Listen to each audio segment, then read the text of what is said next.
रखरखत्या उन्हाळ्यात कलिंगडाचा रसाळ गोडवा लहान मोठ्यांच्या आवडीचा, त्यामुळेच कलिंगडाला उन्हाळ्यात प्रचंड मागणी असते। हीच मागणी ओळखून तेल्हारा तालुक्यातील हिवरखेडचे शेतकरी संतोष वानखेडे यांनी कलिंगडाची लागवड केली आहे। याच्यात मी पहिले सुरुवातीला केळीचं पीक घेतलं, ते काढल्यानंतर मी आता याला टरबूज लावलं।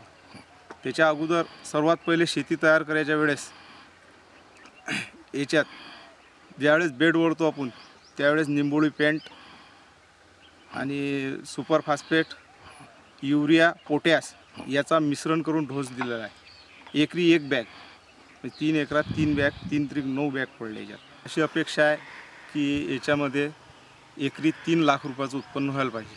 3 एकरात 9 लाख रुपयाचं उत्पन्न पाहिजे मला। संतोष वानखेडे यांनी 3 एकरात बेड तयार करून मग त्यावर खत टाकून पेरणी केली।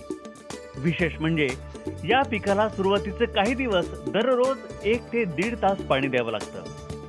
हे पाणी ड्रिपच्या माध्यमातून दिल्यानं पाण्याची बरीच बचत शक्य आहे। परंतु हे सगळं नियोजन करताना त्यांना कृषी तज्ञांची मोलाची मदत मिळाली आहे। कमी दिवसांमध्ये येणारे एकमेव पीक असं होतं फक्त ते वॉटरमेलन आहे। आणि शहरी भागामध्ये याला आईसबॉक्स हा पॅटर्न जो आहे याला डिमांड चालना चांगली आहे। मागील वर्षी ज्या शेतकऱ्यांनी उत्पादन घेतलं त्यामध्ये त्यांचे लाखो रुपये झाले होते। हा सातपुडा जो बेल्ट आहे इथे पाणी भरपूर आहे, विपुल प्रमाणात बागायती शेती होते इथे।